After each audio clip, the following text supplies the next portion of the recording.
So at this time, I would like everybody that is part of Neighbors for Environmental Justice to stand up.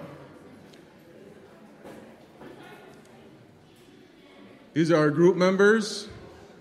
Please feel free to reach out to us, ask us questions. We'd love to talk to you.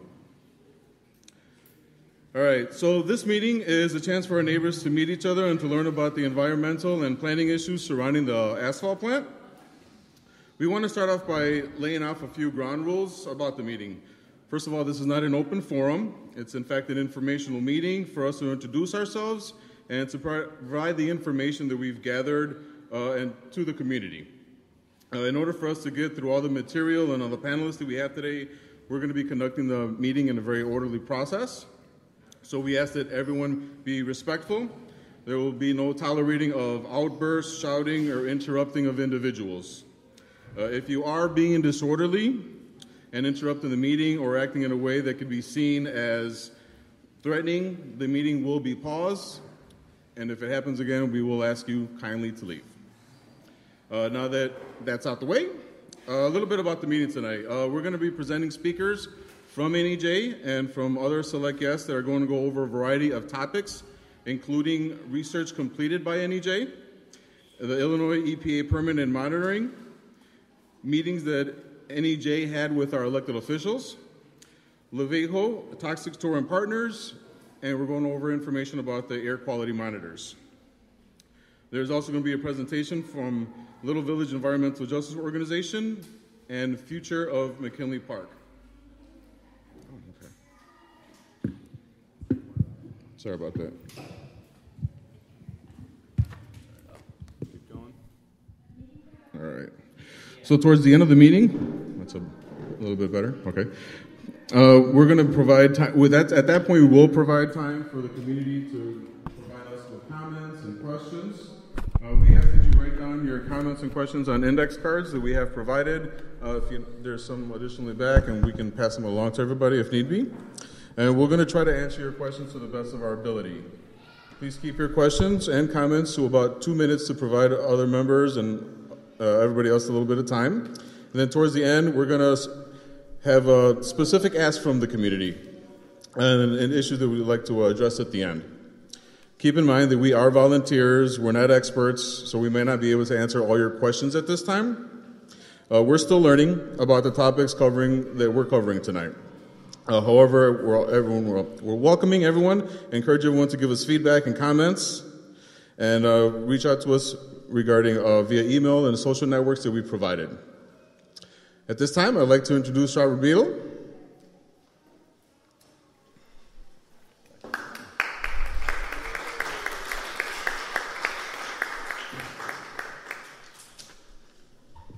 Hi, everyone. Everyone able to hear me all right? So welcome and good evening. Thanks for coming tonight. So my name's Robert Beadle. I actually just live down the block on Honore Street here, down by Pershing. I'm a member of Neighbors for Environmental Justice. And the reason I'm here tonight is something that happened just, a few months ago between me and my neighbor. It was actually Lino. So, we live in this community down here on the southwest side where a lot of our backyards are really close to each other. We see our neighbors a lot of times coming back and forth.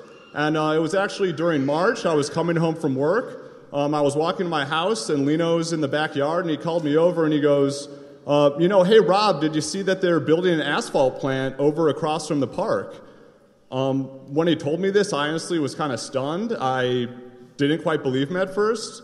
I really love this community. I'm really happy to be here. I want to put my roots down here. I want to have my family here. And in living here, never in 1,000 years did I think that there would be an asphalt plant built across from our park. And, never in a million years did I think that this would happen without anyone having any kind of notification or seeming to know.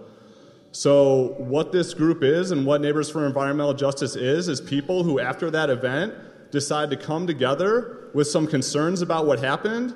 And beyond coming together with those concerns, we want to get together and try to do something about it. We want to address those concerns. So I want to just talk about what our concerns are right now. We're not here to say that this is like the end of the neighborhood. We are not here to talk about any kind of, health effects of the plant. We are not qualified to do that. That's not why we're here. but there are some concerns that we have. So I think the first concern that our members have is the fact that the plant is located directly across from the park, so close to where a lot of people live and sleep at night, and even near two educational institutions, the National Latino Educational Institute, as well as the Horizon Charter School. That's a serious concern. The second concern is the fact that, according to the plant representatives, they're going to be bringing about 100 to 200 trucks daily to operate the plant. And so the plant is permitted by the IEPA. According to the IEPA, this should not be a concern, but that truck traffic alone, that 100 to 200 trucks a day, I think that should be concerning to anyone who's living down here. Now, beyond that, I think, it should be said, this is a central hot mix asphalt plant that uses recycled material. That is a concern for some of our members, just the nature of what this development is. But beyond all that, and beyond looking at the specific plant itself, I think the whole process is a real concern, right? The fact that this thing could show up really overnight, be built over the winter, and according to all the residents and even many elected officials, they had no idea. I think that's super concerning. For me, it's scary because if that can happen, then what else could come? What else could happen? And finally, we are concerned about what else might be coming to our area, specifically the stockyards. So what our group is, Neighbors for Environmental Justice, are people that had these concerns, people that got together, and now people that want to work productively with everyone to address these concerns and see if we can find some solutions. So just a note.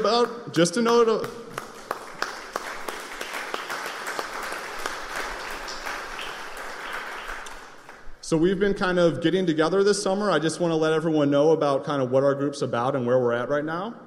So we are just a group of community members. We meet weekly. We do not have a leader. We don't have titles in our group. We are all just members. We sit together, we talk about our concerns, and then we brainstorm about how we can address these things. So at this point, we have a core structure of about a dozen people that are meeting, that are having these discussions, that are starting to put together some plans and strategies. I think it's important to say this is a new group in the community. So we have members of all sorts of community groups, but this is a new group. So this isn't the Development Council, this isn't the IPO, this isn't the Civic Association. This is a new group, Neighbors for Environmental Justice. We do have members in our group who are part of all sorts of community organizations. Beyond that, we are nonviolent. We are not really confrontational. If we have any kind of direct action, something like a protest, we will announce it and we will take responsibility for that. Anything that we're putting out information-wise, we will identify as this being from us. We're going to take responsibility for what we do. And at this point, the official ways that we communicate are through our official email, our official Facebook, our official website, and our Twitter accounts. So that is how we are communicating. That is the official way that our group is communicating at this point. And now that brings us to, why we're here. Why did we call this meeting? The reason we called this meeting is because we wanted to say, hello, everyone. This is who we are. We want to let everyone know what our goals are. We want to let everyone know what we've been up to this summer. And then finally, we want to let everyone know what we're doing in the future. And at this point, we also need the support of our community. So now that we kind of know what we're about and we're ready to come out to the community and say, introduce ourselves and let you know, we really need the support and the blessing of the community so that we can move forward and we can be confident that we are supported by our neighbors and it's not just the dozen of us who have these concerns. So at this point, I'm going to turn it over to another NEJ member, Mirna, and she's going to talk a little bit more about what our goals are and some of the things that we have been up to. Thank you.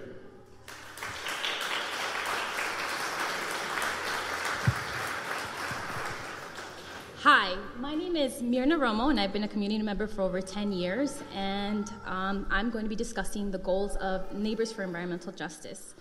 So one of our goals is to educate our community about environmental justice and environmental health. Environmental justice, for those of you who don't know, is the fair treatment and meaningful involvement of all people, regardless of race, color, national origin, or income, with respect to the development, implementation, and enforcement of environmental laws, regulations, and policies. Educating our community will empower them to actively participate in the development and implementation of programs, policies, activities impacting and serving minority and low-income populations with disproportionately high and adverse environmental exposures. The second would be identifying and addressing neighborhood environmental impacts, such as the asphalt plant. Impacts that may result in disproportionately high and adverse human health or environmental effects on minority low-income populations.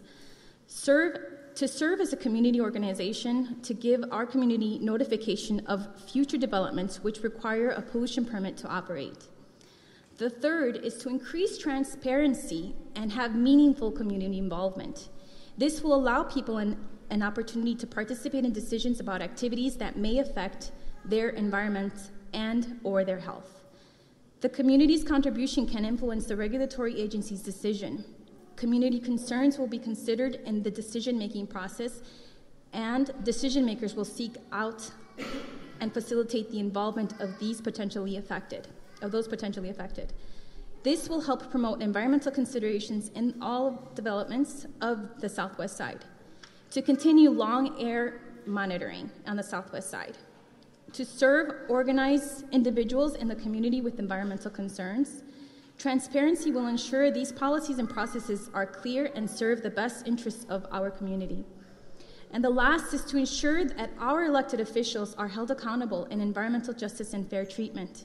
Fair treatment means no group of people should bear a disproportionate share of the negative environmental consequences resulting from industrial, governmental, and commercial operations or policies.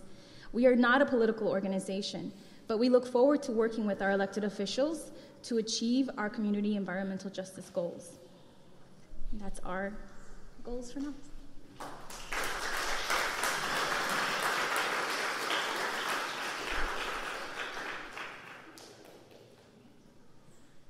Got a little nervous. I'm going to turn this presentation over to Billy Drew. Hi, good evening, everyone. I am going to just talk about some of the facts that we already know, some background information around the asphalt plant itself. This is the third meeting that has been held here in the neighborhood regarding the plant, and so there's been a lot of information gathered about it since then. The plant is offering tours. A few members of Neighbors for Environmental Justice did take that tour. I did not take that tour myself, but they provided some additional information as well.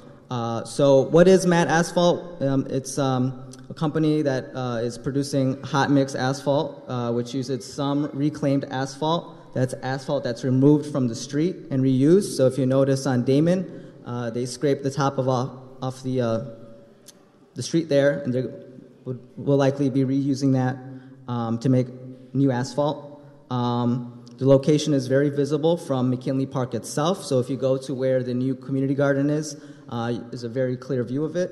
It was constructed over the winter, and there were the silos that you can see from the park were noticed sometime around March is when people started talking about it.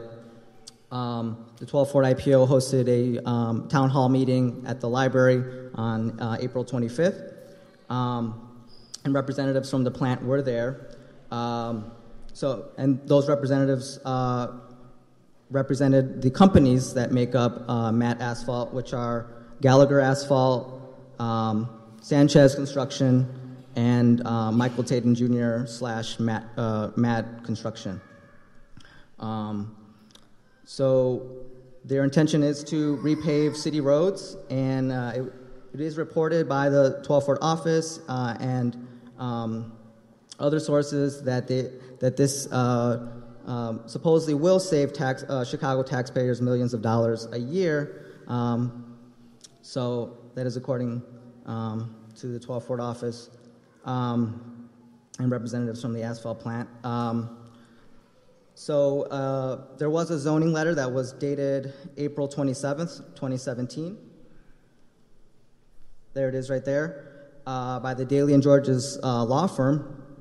And the zoning letter states the plant is located over a mile from any residential area.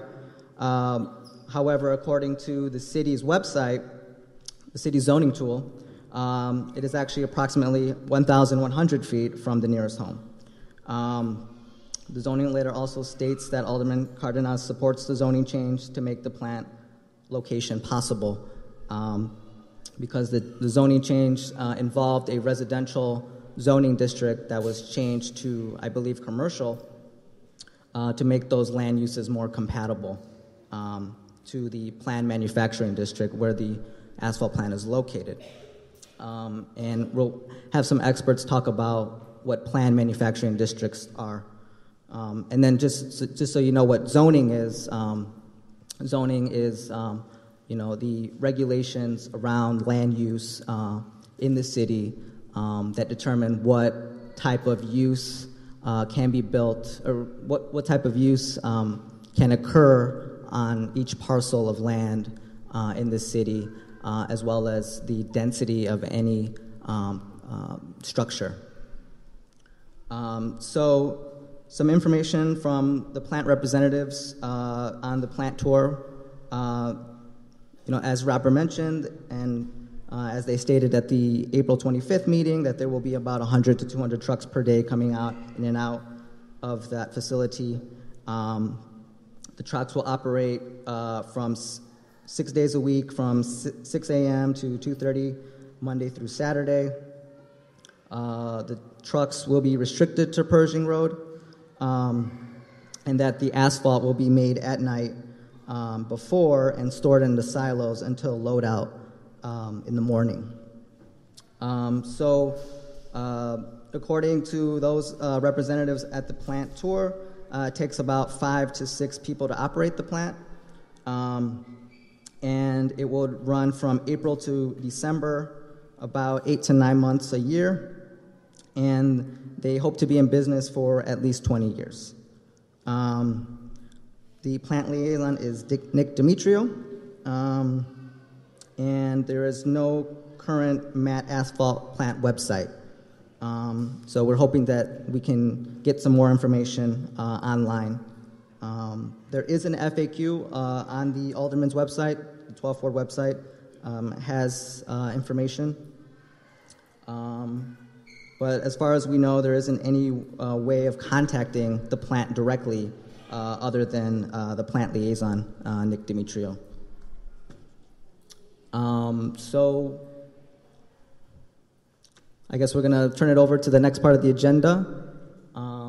Lucy will be discussing some other actions and steps that we have taken as a group.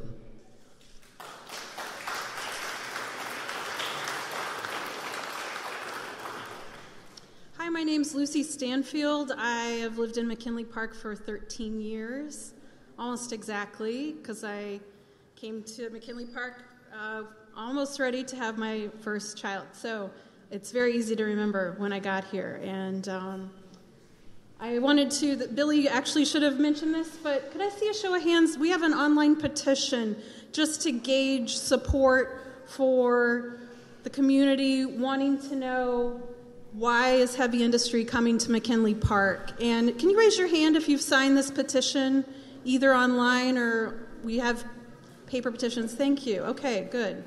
If you're not aware of this, Billy started this petition. We have 1,257 signers online. We have hundreds more on paper. We want to just show the aldermen, show our elected officials, we are not happy as a community that we were left out of the process. So this is a way to do that. We understand there are many futures going forward, but we really want to emphasize that your support, we want you to understand everything we know. We want you to be involved and continue to be informed. What I'm going to talk about, though, primarily is the Illinois EPA. They are the primary agency. Yeah, maybe go a couple. Oh, no, back that one slide. Yeah. So raise your hand if you've heard of FOIAs, Freedom of Information Requests. Some of you have, some of you haven't. FOIA, it's an acronym. I'm not going to use any more acronyms after this, I promise. It's a great way to find out what your government is doing in general on any topic, from the top of the government, federal government, to the city government, local, everything. So we did a lot of Freedom of Information requests in the last couple months. The Illinois EPA is the agency that regulates and gives this company a permit. So we looked at their files. One of the things that actually came before the FOIA was this letter. And this is a one-page little letter. It's called an environmental justice letter. We want to make you aware. This community is considered an environmental justice community. Across the country, states have adopted policies. They're not laws, but it's policies saying if a community has double the amount of poverty or double the amount of low income or minority population, that community is considered an environmental justice community. And agencies like Illinois EPA should do additional work to make sure those communities are hearing about new activity, new companies, new air permits, things like that. So this is a letter that was sent out, and you can see it was October 2017. Did anybody hear about this letter? Did anybody hear? Yeah, no. So this letter did not go to us. It did not go to the media. It went to, can you go to the next slide? It goes to this list. And this list is your elected officials. And you can imagine it's a paper form, and it goes in an envelope, and it goes in the mail to these groups. And, you know, there's Sierra Club on there, and, you know, groups are like, how do they get these this information? And it goes to all of these groups. We have tried to contact every single one of these people. And of course, the company gets the letter. You think they're pretty aware of what's happening. We haven't been able to confirm that anyone got this physical letter. It was printed, it was sent, the Illinois EPA has it, but we haven't been able to confirm a single group got this letter. And then, did any of those groups share that with any of us? No. So there's definitely a hole in the process. So we want to point that out. Keep going. We were able, through the Freedom of Information Act, I know you can't read this, but I've got an extra little, these are emails. You get to look at the emails of what government officials are doing if it's not protected by lawyer confidentiality.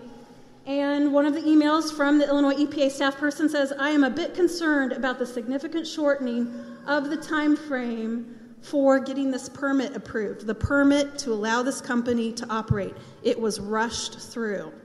We wouldn't have known that. You can't just go up and ask the company or the Illinois EPA on the phone, how did this happen? You send in a request. Anybody can do it. Any of you can do it too. The other things they say, this is obviously not an ideal situation.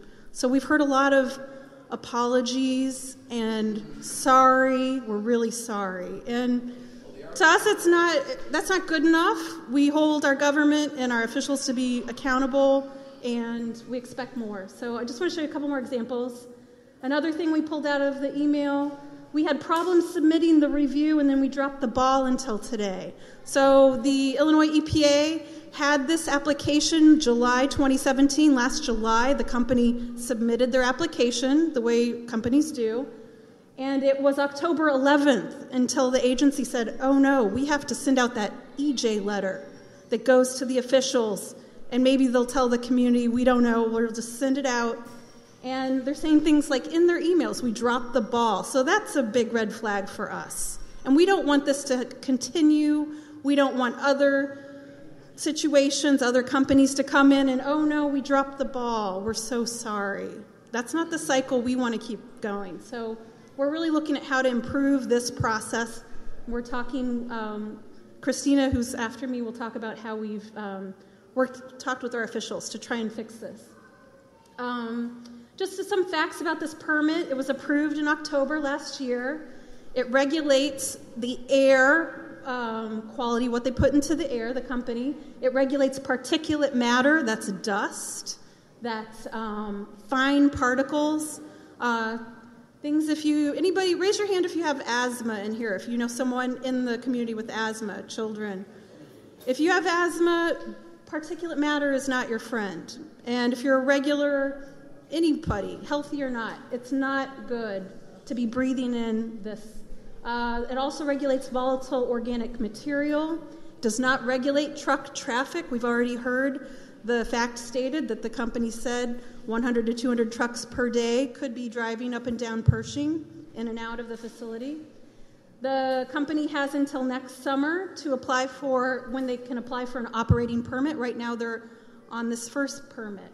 At that time, it is in the regulations, Illinois EPA has to hold a community meeting a year after the company has already put down their entire operation. We want you to remember that.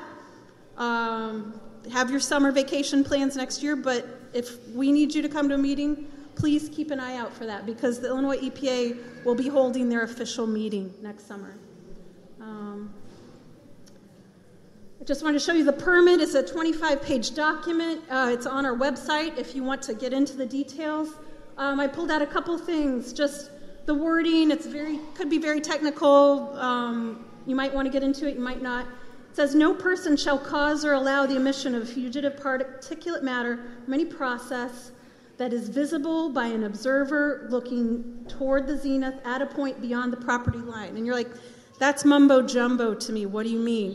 If you were standing on the sidewalk, like we have a picture of Elba and Naya Suh, who I think is in the back of the room, from the Latino Institute. She's standing in front of her building. If you're on the sidewalk and you're standing looking at the sidewalk, not at the company, and dust is flying over, that is a violation of that part of the permit. The company, or any company, whoever's doing, this particular permit says, no person shall allow the emission of fugitive particulate matter. That's dust going across the sidewalk into the street. So that's the type of thing we can tell the EPA, we can monitor, we can look, we can watch. Just one other thing, and then I'm going to turn it over to Christina.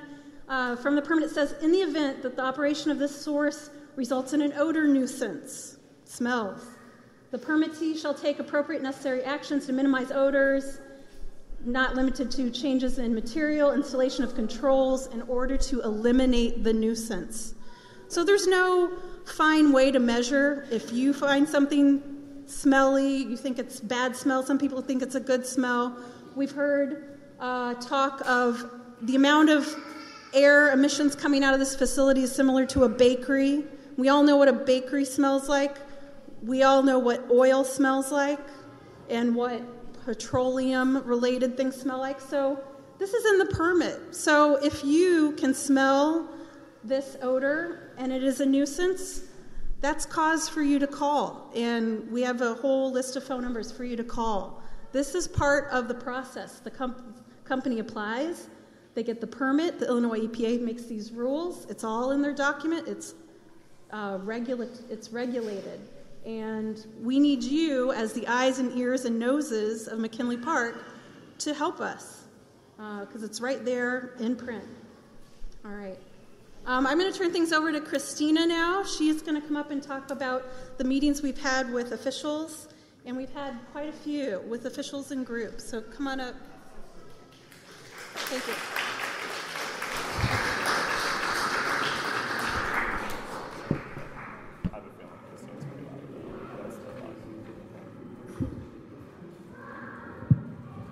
Can people hear me? Good evening, everyone. Thank you so much for coming out and being a part of the conversation. I'm Cristina Martinez. I live near 36th and Levitt. I'm 52 years old. I am a first-generation Mexican-American. I am a lifelong resident of the 12th Ward. The park, for me, was a playground as a kid. So for me, when I went on my first run, I'm a runner, and I compete in races. When I did my first run and I saw the asphalt plant, I had that little tug in my stomach here, and I just had like a nauseous feeling. It was quite a shock for me, and I'm sure that for many of you, when you first saw that, it was also a shock for you. I will be talking briefly about the meetings that we had with our elected officials. But before that, I am going to be referencing the article by Tony Briscoe in the Tribune that was on a Sunday, July 1st. We made the front page. So thank you, Tony Briscoe. I heard that he was going to be here. If you're here, Tony, thank you so much.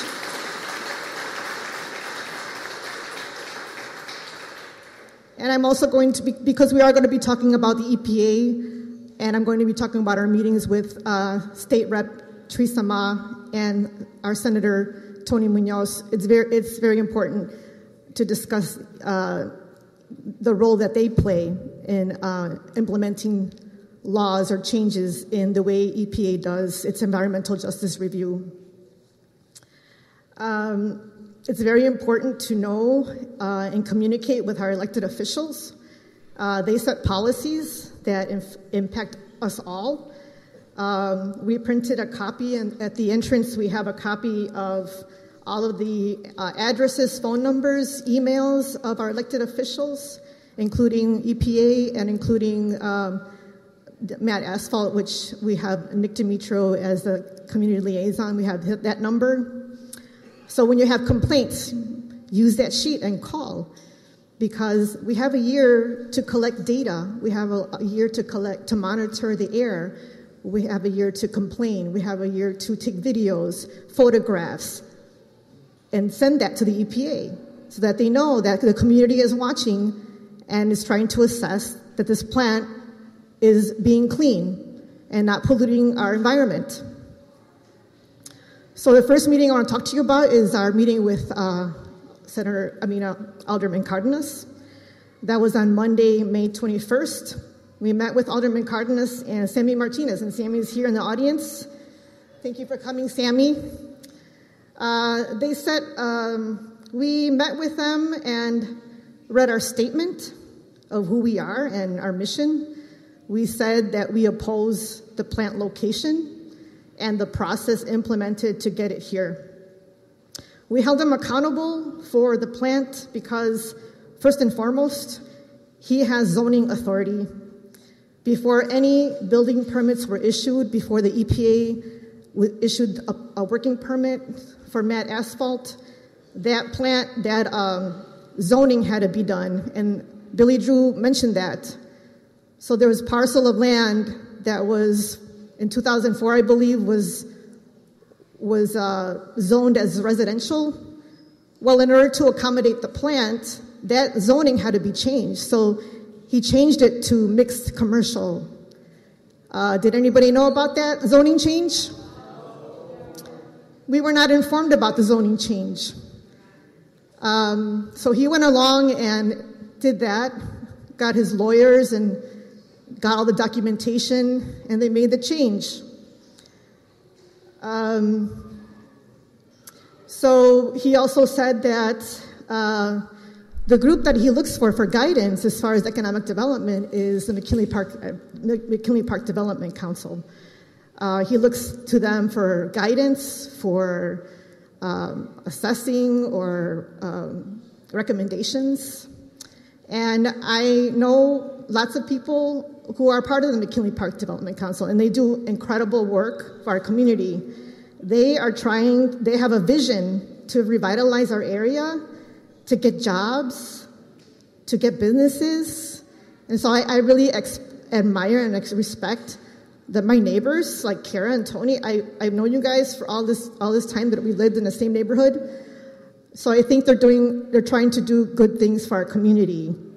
And the sad thing was that even the McKinley Park Development Council, they were blindsided. They were not told. From what I've been hearing, none of them knew, and talks that I've had with the members, they said nobody told us that there was going to be an asphalt plant near Pershing and Damon. So with respect to that, we have an ask. Since Alderman Cardenas is not here, I have a document where for each official we have an ask. So the Neighbors for Environmental Justice, we have an ask, and our ask for Cardenas is, excuse me, I need my reading glasses. Withdraw your support for the asphalt plant and work for a plan for relocation. Take responsibility for your role in rezoning a parcel of land that helped bring it to our community. Pause approval of further major projects in the CMD until the CMAP study is completed or a community development process is put into place. use your role as chairman of Health and Environment Committee to strengthen environmental law and community notification for projects which require pollution permits.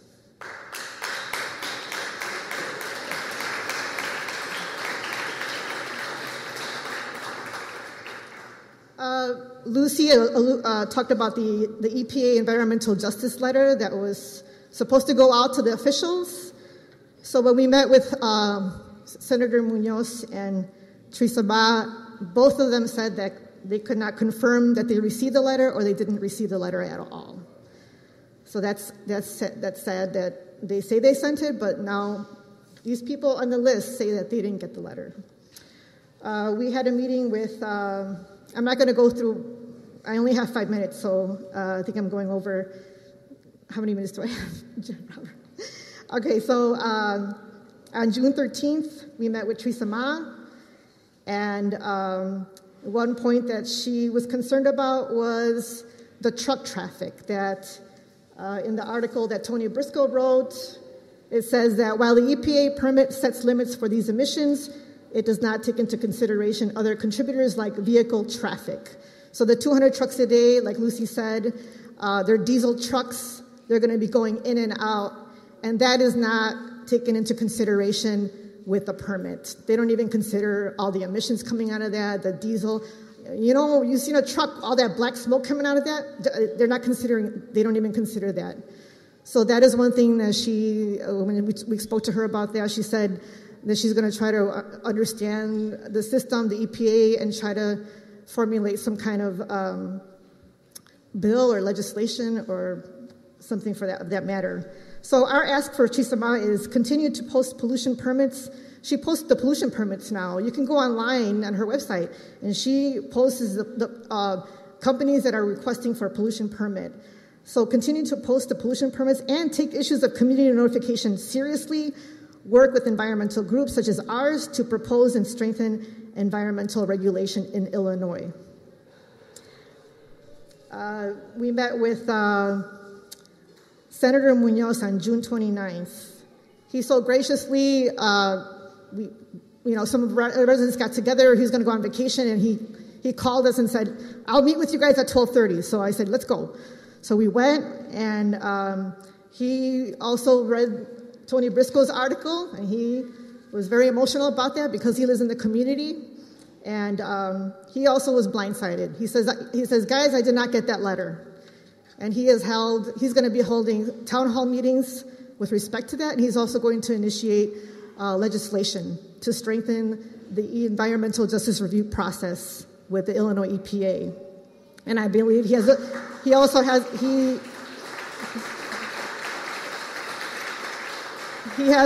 have a bill, Senate Bill 3623. I think he introduced it, but he will have to reintroduce it in January when they come back in session. So he is here today. Thank you, Senator Munoz, for being here with us. And our ask, Neighbors for Environmental Justice, our ask from Senator Munoz is work with environmental groups to strengthen, lobby, and pass reform legislation, become involved in environmental issues as a state senator, call a hearing in Springfield as to how often IEPA EJ policies fail or are ignored. Partner with Teresa Ma to make environmental justice a priority in your legislative agenda. That's what we ask of our senator. Thank you, Senator, for coming.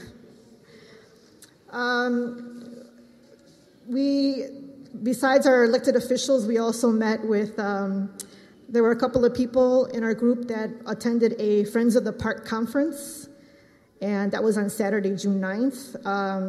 And the concern with that was that there should be some kind of special zoning for parks. So if there's a plant or industrial person or a business person that wants to situate themselves near a park, there should be some special consideration for parks, and that does not exist here in Illinois or Chicago. We are also partnering with an important thing for our organization is our group is to make alliances, coalition building. So one of the people that we are collaborating with the Little Village Environmental Justice Organization. And on July 7th, we had a tour. It's called the Toxic Tour. And Kim Wasserman is here today. She is the executive director. Can you wave to everybody, Kim? So I recommend that everybody try to go. You can look it up, Elvejo, L-V-E-J-O, and attend the Toxic Tour, because to me, that was an eye-opening experience. And we have to be aware that what is happening in our city is that they're closing down industry on the north side. You've heard about the North Branch development, Lincoln Yards. There's so much going on in those neighborhoods. They're getting the green spaces. They're getting the beautiful buildings. They're getting the upgrades. And where are they sending the industry? Calumet. So southeast side of Chicago, right here, south side. Little Village, all the trucking, all the diesel. So that we have to be cognizant of the fact that that is what's happening. So it's not just about, us complaining about an asphalt plant. It's about what is to come to the south side. And that is my portion. Thank you for listening.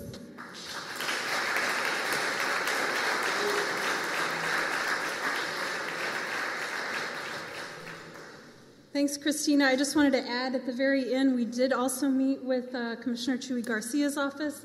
Alma Anaya is on his staff. We were able to meet with her on June 22nd. Cook County, at the county level, does not regulate this type of operation, but Alma did share that she grew up on the southeast side of Chicago, and she was very concerned about the plant being located right across from the park, and the possibility of what else could be located in the planned manufacturing district. And our ask for Alma was that she commit to taking pollution and environmental regulation seriously in the future. While we realize the county, doesn't have a huge role to play in how this plant and other industry is regulated, we were really happy to have her listen to our concerns and also express her concerns for the lack of community input. I'm going to now turn this over back to Robert Beadle. He's going to talk about the air monitoring that's been going on. Specifically, it's these purple air monitors. And can I see a show of hands? Has anybody looked or heard of purple air, the air monitoring? We now have how many monitors, Robert? 7 air monitors are installed in the neighborhood, and you can look on your phone, your smartphone, and he's going to get more into the details.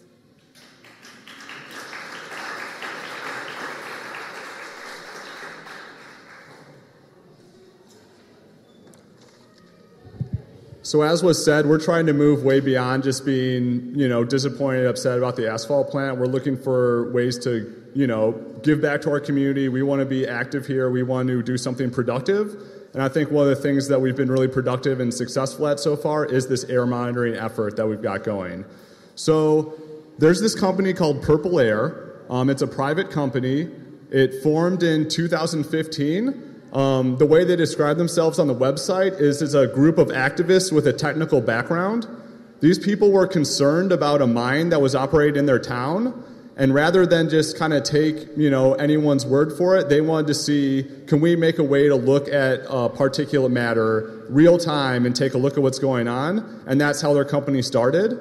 They started selling these air monitors on the commercial market in 2016. So all this stuff is brand new. I think everyone's still learning about it. Little Village Environmental Justice Organization was actually involved in a very early grant through the EPA looking at these things. So these monitors are $250 each. Anyone can install one. So if you're out there in the audience, you live somewhere in Chicago or you want to help, you can literally buy one of these if you have the $250. As long as you have a power cord and a Wi-Fi, you could hook it up and you can get on there. So what these monitors do is they measure particulate matter. So according to the EPA definition, what particulate matter is it's particle pollution. This is a complex mixture of extremely small particles and liquid droplets that get into the air.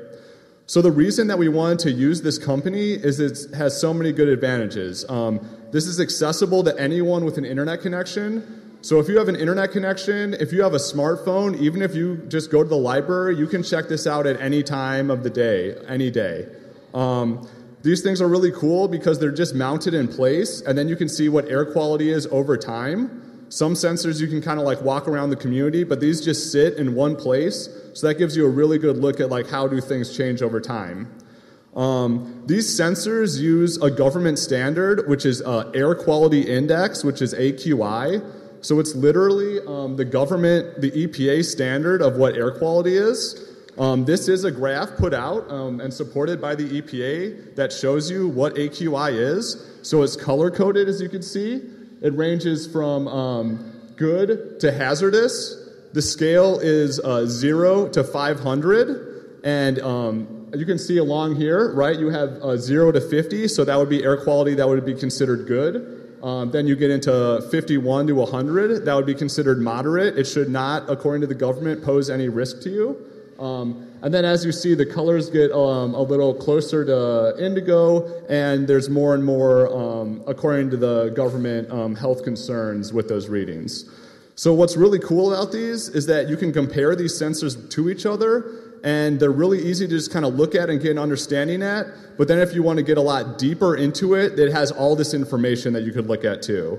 I just want to say a couple cautions, a couple warnings about purple air. So these things are not going to tell you what type of particulate it's measuring.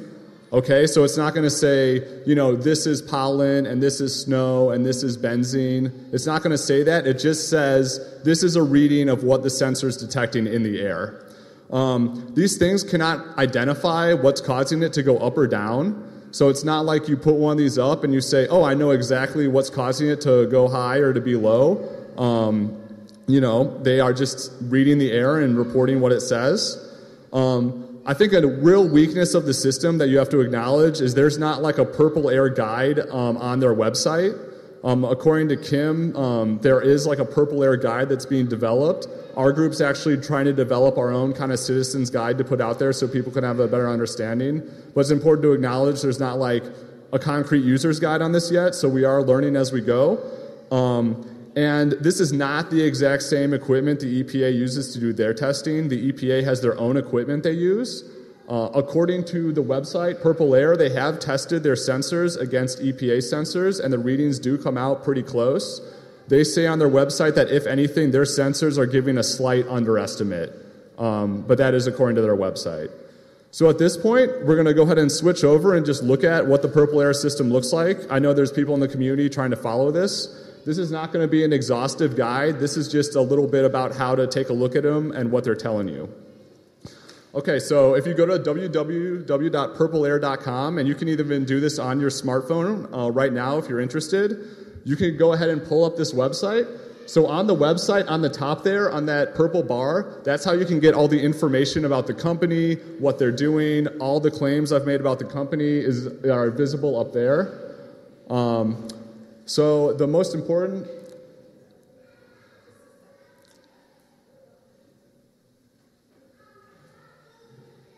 Yeah, there we go.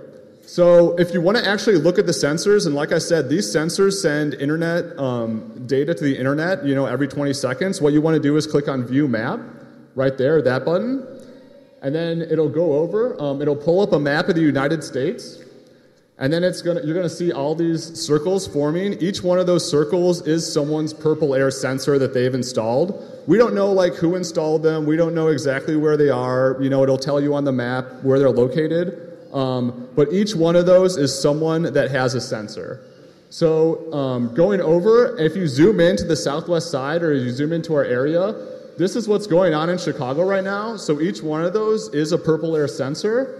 And you can see right away this is nice because you can start to see, what are these different sensors saying? What are the color? So the color is showing what the AQI is, what that air quality index is, and that number it's reporting is the sensor's reading of what the AQI should be.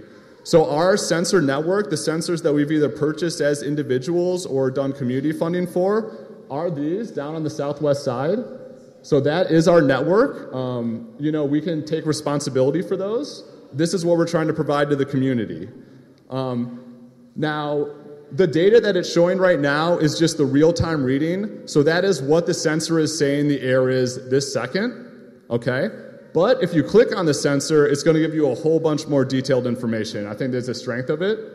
Okay, so each sensor, you see there's this number in bold right up there. That is what the sensor is saying the air quality index is. On the right there, that is the name that the person who put the sensor up gave to the sensor. And then below that, you see there's the AQI index. It'll literally tell you, if you're curious, you can literally go one at a time and just take a look and read that. So that's kind of how to interpret it. Now, looking down a little bit more, you see that there's these two rows right here, channel A and channel B. So one of the really cool things about these sensors is that they have two identical readers in them, two identical little fans that are sucking in the air and then shooting a laser through it. And so the channel A versus channel B is looking at those two lasers. Are they making the same reading? So that's how you can see, is the sensor working pretty decently, or is it maybe going haywire? So as you keep on going down the rows, you'll see that there's averages, okay? And this is really cool too. So you see there's a real-time average, there's a short-term average, that's about 5 minutes, 30-minute average, an hour average, 6-hour average, 24-hour average, and 1 week average. That's really important to keep in mind because a sensor could be really high for just 5 minutes for some weird reason, or maybe someone's like barbecuing or having a bonfire and the sensor goes up for, a couple hours and it looks really alarming. But having these averages, the 24-hour average especially, and the week-long average, lets you see what is the big picture here? What is the overall air? So beyond, seeing something go up and down, you can kind of see what does it look like over a period of time. That's one of the things we're really interested in. What are the averages? Now, if you go down a little bit more, you see there's this number here, the confidence. So that's telling you what the sensor thinks, how accurate it's reading, and that's the difference between the channel A and the channel B. So that's the confidence. So the sensor's saying that this sensor looks like it's making a good reading. And then the really cool thing, down on the bottom here, you start to get into the actual data. So you see there's this graph here, and you see that purple line that goes up and down. So this sensor is posting what it's doing. So let's just say you go to sleep at night, you wake up, the air looks like it's really good, but you want to maybe see how was it overnight. You can just go back here and literally look minute by minute and see what it was. So these sensors don't go on vacation, they don't sleep, they just sit there and read the air. And then if you click on the real-time tab there, you can get almost minute-by-minute changes. So you can see this is going literally in 2-hour blocks. And from this reading, it looks like, the air quality has been really stable over time. And then clicking these other things, you can kind of see what is it over time. So when you go to the 1-hour average, you can see more how over time it'll go up and down and up and down.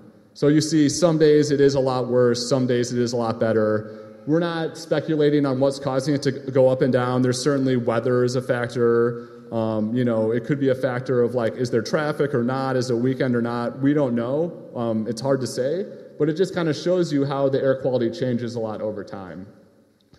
One thing that we're not going to have time to get into, and I'm going to wrap up here soon, is it'll actually tell you the particles. So this thing measures 5 different particle sizes, from extremely, extremely small particles to particles that should be so large that generally they would just float to the air. So this graph right here is showing the particle sizes. I don't have the expertise or the qualifications to really talk about that, but that is kind of a more sophisticated, advanced feature of the monitors. So overall, what we're doing with the monitors right now is every day we are pulling up what the 24-hour average is. So if you go up to the upper left-hand side, there's a little stack icon, and you can pull that out. Yep, it's right there. So you can actually change what the display is. So under the display there, real time, that's the default. If you go down to 1 day, it'll show the 24-hour averages. And this gives a really good basis of comparison. So looking at this, now all of a sudden you can start to see okay, so it looks like what the sensors are saying on average is that, one sensor is 50, the back of the yards one says that it's 42, the one that's kind of on the west side says 38. There's one out in the near west suburbs that says 41. So this is what we're trying to record and just put out there to the community is what are the sensors saying the overall air quality is at any given time. We want to start a record to just basically say, you know, what's going to happen to our air over time? Is it going to get better? Is it going to get worse? This way we can start to document that, and hopefully over time it does get better, you know, with improvements in technology. So overall, this is what we're trying to do for the community. We're trying to raise awareness. We're trying to use this brand new technology and use it in a cool way. We want to see how our air quality is over time. And you could see what these postings are on Twitter at the @SW_SideAir. That's where we're posting this stuff. And we're also going to post any unusual readings we might see. We have seen a couple readings that have been unusual. If you want to switch back to the PowerPoint.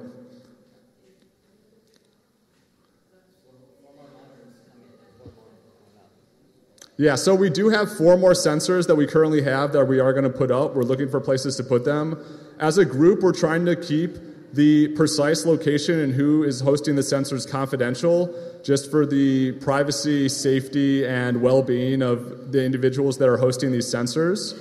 So we're not really going to like say, oh, such and such is hosting this sensor at this location. These are community sensors too. If one broke, we would have to go raise more money, and we want to just keep these things good. So we are trying to keep the location of these sensors confidential. This is just an example of what we're posting on Twitter. So that's a 24-hour average that looks like everything's looking pretty good. All the numbers are really close to each other. This is 4th of July, real time. So as you would expect at 4th of July at 9:19 p.m., all the fireworks are going off. Everyone's lining off the fireworks, and that's what it looks like on it. So you see, you know, there's probably a little bit more fireworks on the southwest side than there are on the west side. I think that's no surprise to anyone who lives down here. This is a reading that caused a lot of interest for us that occurred a couple mornings ago. This reading occurred on Tuesday morning. You can see here the sensors on the southwest side are higher than the rest of the city. Like I said, we don't know why they're higher. We can't make a claim about that, but the sensors are saying this is what the air is. It could have, you know, had something to do with the weather, certainly. But, you know, this is the kind of stuff that we're just trying to look at and trying to document and get a sense of. Yeah, and then, you know, so looking at this, yep, go ahead next, please. This was a reading that happened at like 10:58 one night, 10:58 p.m., a day after 4th of July on July 5th. Not quite as alarming as that one reading where they were all in the 120s, but you could see clearly there's some activity hitting multiple sensors in our area. And you can see on the stamp up there, it's at 10:58. So once again, we don't know why this happened, but for whatever reason. It would also be helpful, you know, if you have friends in different parts of the cities to have them put up sensors so we can get better sense of comparison. And also, you know, this is a very new thing. So this could have been going on for years and years, but now is just the time this technology is available and we can start to take a look. Yeah, so, yep, next. Yep, this is just another look. So, you know, there was the one high reading at 10:58, and then at 11:21, it went down a little bit, although it concentrated more on these two sensors down here. And you can kind of see, right, the Little Village one isn't as high. Whatever is causing the sensor to read higher, whatever that is, it seems like the sensor in Little Village is not reading higher for whatever reason as well. Yeah, next, please. You know, these graphs, just take a look in. So if you ever do have questions or you just want to see what it looks like over time, you can kind of see day by day when there's spikes. Then you can go back and figure out what the time was, and, you know, that's good out of curiosity. That one spike that we were talking about that was in the morning of Tuesday, you can see it's actually this one right there that goes up. So it's cool that you can see that data. And then last slide, please. And then if you zoom in on it, you can actually kind of see the hour by hour. So for this spike, you could see that, well, it was rising pretty steadily from about midnight to about 6 a.m. And then right at about 6 a.m., the sensor readings got higher, and then they plateaued at about 7 a.m., and then the sensor readings went down, you know, until about 9. Then they went back up a little slightly, and then they trailed back down. So that's what these things are capable of. Like I said, we're learning here, and we're hoping there's going to be more information and better guides. But this is available to anyone with an internet connection, anyone with a smartphone. And if you don't have internet, you could go to the library and check this out too. And we hope to give more information on air monitoring in the future. But yeah, that's what we have for now. So I hope you guys enjoy that service, and it's the type of thing we're hoping to provide for the community in the future.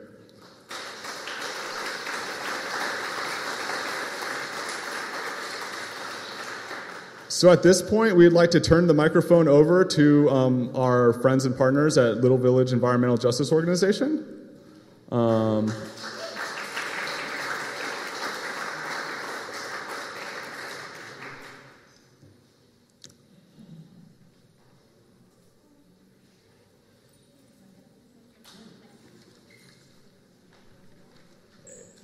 And this will be Kim Wasserman speaking first.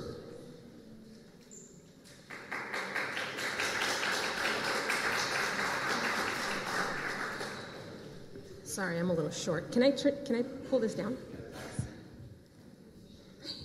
Good evening, everybody. How is everybody? Good? Thank you for coming. I actually happen to be a resident of McKinley Park as well, so I don't just work in Little Village, but I also live in McKinley Park, right by the library. Please stop by anytime. So this is both an interest for us because of the work that we do as an organization, but also an interest for us because I happen to live in this neighborhood and my kids go to Namaste Charter School.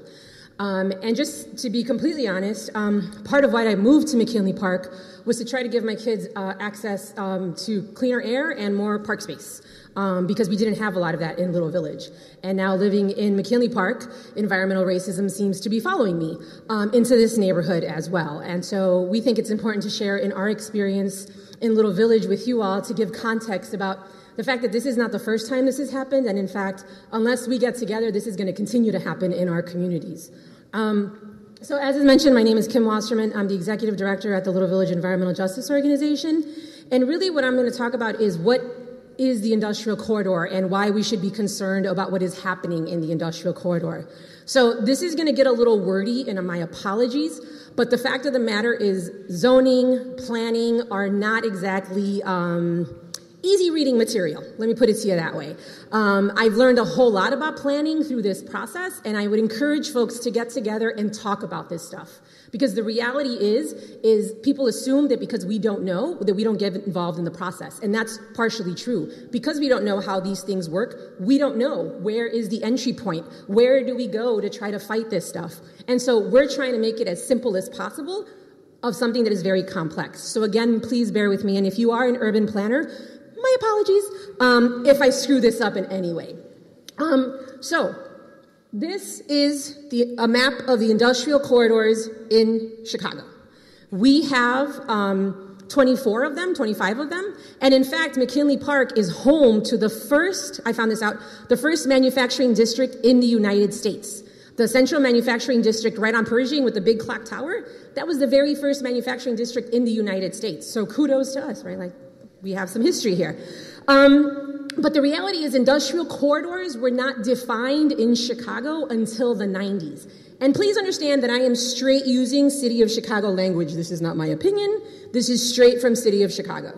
So in the 90s, the City of Chicago recognized the importance these corridors have and designated them as industrial corridors in order to provide protection and incentives for industrial companies. Okay. We have 24 industrial corridors. And they have boundaries that generally align with railroad, embankments, waterways, highways, arterial streets, and other man-made and natural buffers that effectively separate interior industrial uses from adjacent residential and community activity. All right, so there are effective buffers, apparently, between the industrial corridor and our homes and our parks. To help protect land within the corridors, zoning change proposals within their boundaries are reviewed by the Chicago Plan Commission. They're the ones who can reject proposals.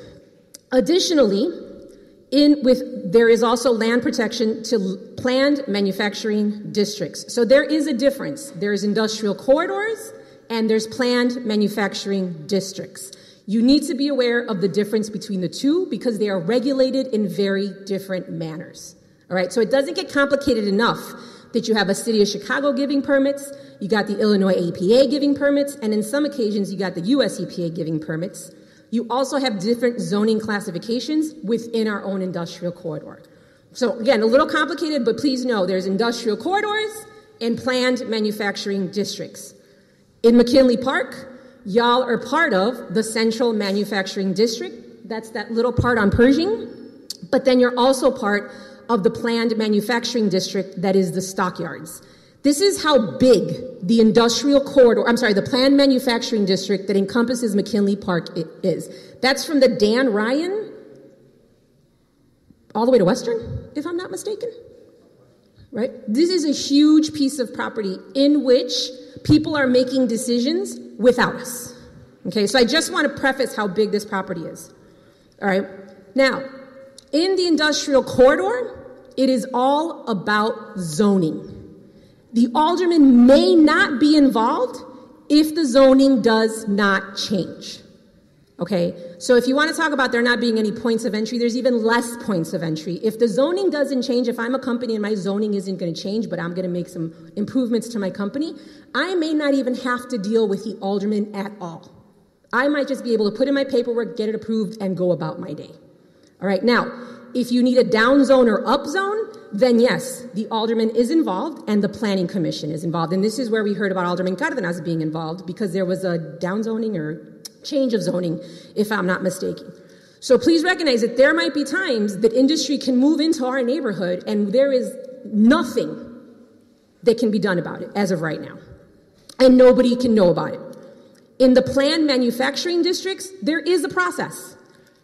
Many uses, however, are permitted by right. So there is an actual chart that you can find online that tells you in the Stockyard number 8 planned manufacturing district, what are the permitted processes that can happen here? And so you can just go down the list, and if you're approved, again, you can go right through and get your stuff done. However, if it triggers another part of the PMD process, you might have to get involved in permitting. So just to give you an illustration, if we think it's a problem now that our aldermen didn't tell us and that people didn't find out, that's only the tip of the iceberg. There are many circumstances in which that can continue to happen. Okay? And the other thing to think about is, if you all recall in the very first slide that I did with all the talking points, nowhere in there did you see the word community. Nowhere in there did you see the words public process. Nowhere in there is there any conversation with us as community, right? So I just kind of want to highlight that. Now, why is this important? I'm sorry. I thought I was moving slides and thought you were moving slides. My apologies. Could you go back one? So that's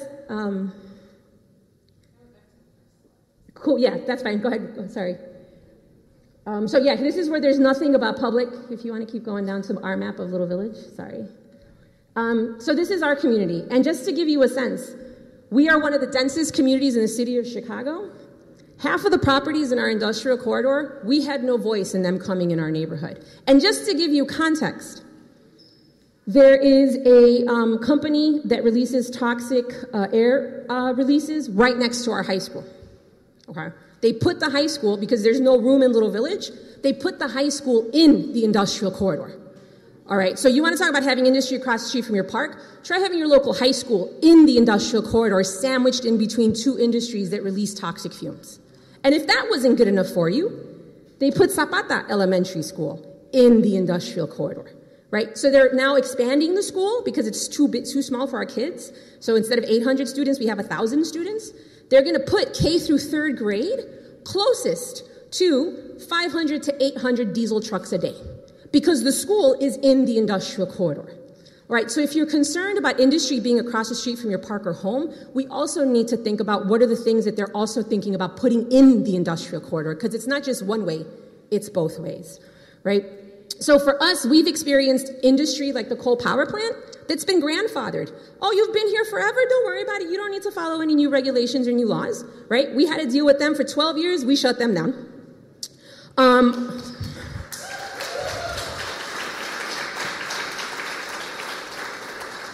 We had to deal with the garbage plant. Waste management showed up literally overnight. Waste management showed up in our neighborhood. We had garbage from 8 different zip codes coming into our neighborhood every day, 24 hours a day, 7 days a week. The rat population tripled. The truck population doubled. Again, they said, we sent out notifications. Nobody in my neighborhood could claim that they got any kind of notification that this company was coming in, right?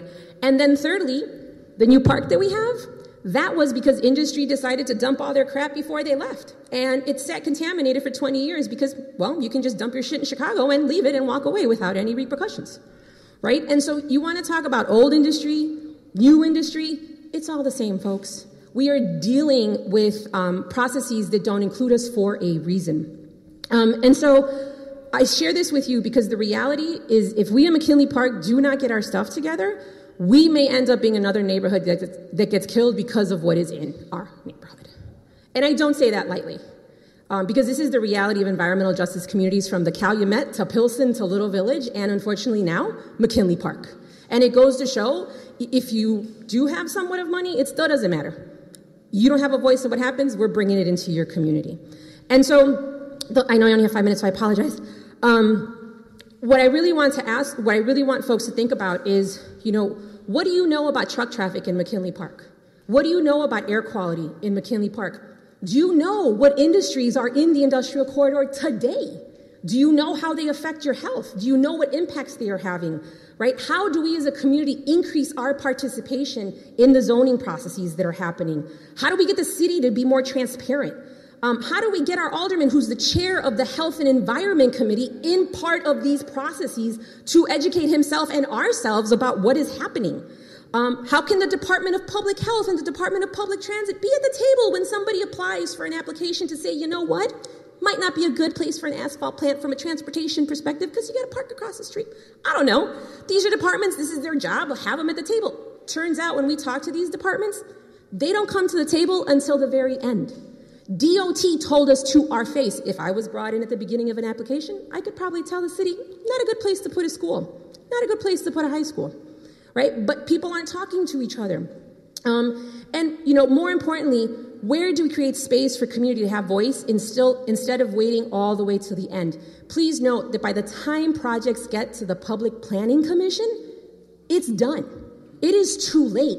We have testified at hearing after hearing. We've seen people in Lincoln Park testifying hearing after hearing. Don't bring this into my neighborhood. We don't want this into my neighborhood. And guess what? Planning Commission rubber stamps what is going on and keeps it moving, right? And so we recognize that this is a problem, and here's where there's an opportunity. In 2016, Mayor Emanuel kicked off the Industrial Corridor Modernization process. He is going from neighborhood to neighborhood, looking at the industrial corridors to see, should this be saved? Should we grow it some more? And to what folks were talking about earlier, up on the north side, industry is getting thrown out left and right to make room for condos and parks, right? And where is that industry going, as was mentioned? Little Village, Pilsen, the Calumet, and best believe is coming to McKinley Park because we are damn close to I-55, right? And what we have asked the city is said, hey, instead of going neighborhood by neighborhood, I don't know, could you kind of do the whole city? Because it would seem to us that by the time you get down here, everybody will have moved in, gotten quite comfortable, and well, then how do you get rid of people then?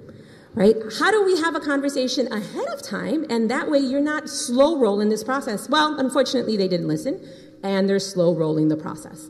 Currently, they're doing this process in Little Village, and there are 3 community meetings coming up. I'm more than happy to share the dates, but we're encouraging folks to come because what we're really, and folks from Calumet are coming, folks from Pilsen are coming, folks from Lincoln Park are coming, because folks recognize, what are you going to do in Little Village? And how are you going to protect those folks? And how can those things be applied in McKinley Park? How can those things be applied in Pilsen? And why do we have to wait till you come to McKinley Park to plan to deal with some of these issues? All right, and so there's plenty of opportunity for folks to get involved, plenty of opportunity for folks to learn more. We are more than happy to share any information and any resources. We have air monitors as well that we can share with folks and have a conversation around that. But the last thing I just want to say is please know that as McKinley Park residents, y'all got it going on. These folks, Neighbors for Environmental Justice, are hungry. They're out for a fight. Get involved. These are the people to be getting involved with.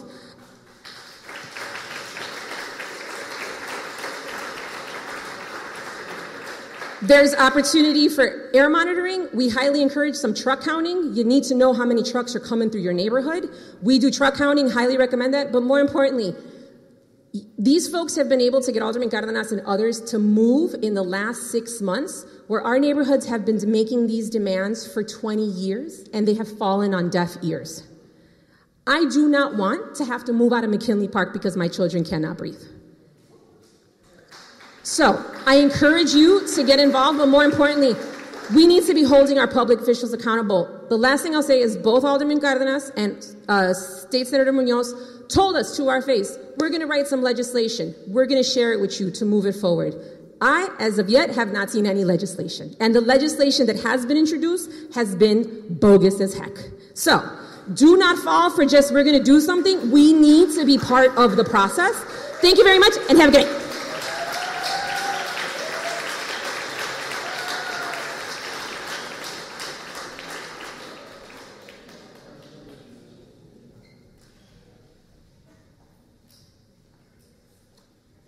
Thank you, Kim. We really appreciate it. So the next Lavejo guest speaker we have is Nancy.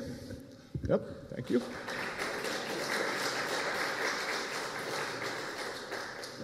Hello, everyone. Kim mentioned a little bit about industrial corridor. I'm going to go a little bit more in depth into the organizing that is involved. My name is Nancy Mesa. I'm a resident of La Villita. And up next, we're going to see a map of Chicago. We kind of started in Kim's slide. And the next map is zoomed in into La Villita. It's good to know that La Villita's land, 30% of it is for industrial use. And as Kim mentioned, our high school is in an industrial zone. Zapata Elementary is also in an industrial zone. Another company I want to mention is Hilco. They've been in our neighborhood for over 100 years. They make Hellman's mayonnaise. They've been making it for forever. And they recently just expanded next to Zapata, where Kim mentioned that there's going to be 1,000 students next to 500 to 900 trucks that are going to be coming in and out of that facility. And after shutting down the coal power plant, we started noticing all these trucks. We weren't really sure of why they were coming to our neighborhood, and we couldn't find any information of how many trucks were in our neighborhood. So it was down to community members to identify places where they saw a lot of trucks. We started doing truck counting. We were able to partner up with our local high school that's in the industrial corridor to count trucks on Calster and 31st, which is heavily trafficked by trucks. We did this project for 2 years. The first year we did it, students estimated that there was about 1.3 trucks passing by that intersection every minute. We conducted that same project this year, and that number went up. It's now 1.47 trucks every minute. And it's a health concern because not only is the high school there, there's also residential homes. Petrosky Park is just a few blocks away, so it's concerning. Next, we will be talking about air monitoring. Just as we identified heavily diesel trafficked areas, we did that for air monitoring. So wherever we saw a lot of trucks, we had people doing truck counting and air monitoring. And these devices are super tiny. You turn them on, you put them on, and you just go about your day. You don't have to do anything to them. You can go back home and, like it was explained before, you can look at the data of whatever it is that you're breathing in. So super easy. And what is particulate matter? We've been talking about it all night. Here I have a diagram. Particulate matter is really tiny. It's smaller than a grain of sand, tinier than your hair. And usually the smaller the particle, the more harm it does because it gets into your blood system quite easily and into your respiratory system. And it causes a lot of health effects. Next slide. But who's affected? Definitely everyone, right? But children in particular. Children breathe in twice as much air because their lungs are still developing. When we talk about the part, there's a lot of people who are active. So people who spend a lot of time outside are affected, elders, people who suffer from diabetes or asthma already. And some of the side effects or health effects are asthma, premature death, heart disease, lung cancer, premature death, premature birth. So it's very concerning. But there are alternatives. We talk about filters as a short-term goal. Even a filter in a diesel truck makes makes them much better. It's not releasing as much pollution, with the long-term goal being electric. Electric is the way to go. As El Viejo is an organization, we cannot promote natural gas. It is a step forward, but it's still taking elements from Mother Earth and harming her. So it is a step forward, but it's not the solution. That was fast. But yeah, I think Kim covered most of it. If y'all are still interested in learning more, please reach out to us. We're still conducting char counting.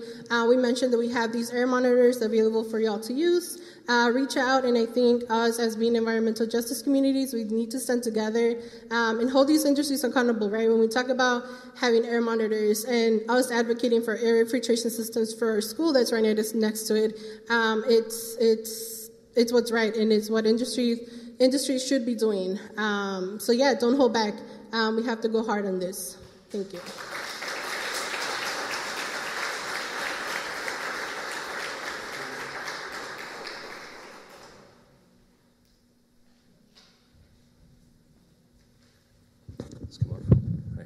Good afternoon, everybody. Y buenas tardes para los que hablan español. Quiero pedir disculpas, pero voy a realizar mi presentación en inglés. Mi esperanza es que para la próxima podemos hacer todo en español y traducirlo a inglés porque somos una comunidad bilingüe. My name is Pete DeMay. I live 3 doors down at 3709 South Honorary. I'm going to use the microphone like this because I didn't write notes. I'm going to be looking at the PowerPoint as I present. Let's get into it.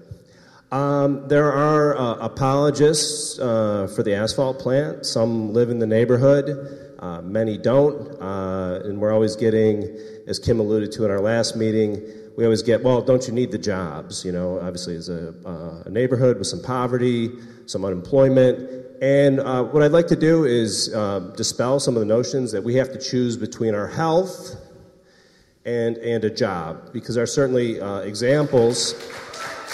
Thank you. There are examples in Chicago and elsewhere where people have manufacturing jobs and that don't contaminate, and I think these are examples we can learn from. Just to start on our first slide, if you can just head back there, Carol. The New Era Window Cooperative, which isn't too far from here. It's near California and 35th. A great example of employee ownership, creating jobs in our community, over 100 jobs, making a product that helps people save on their energy bills and save the environment. If you're going to buy windows, I'm not making a plug, but check them out. They'll give you a very fair deal. New Era, thank you. Let's go. Unemployment is high in the 12th Ward. You look at a national average of about 4%. McKinley Park, we're about double that at 8.2%. Brighton Park, also over the national average.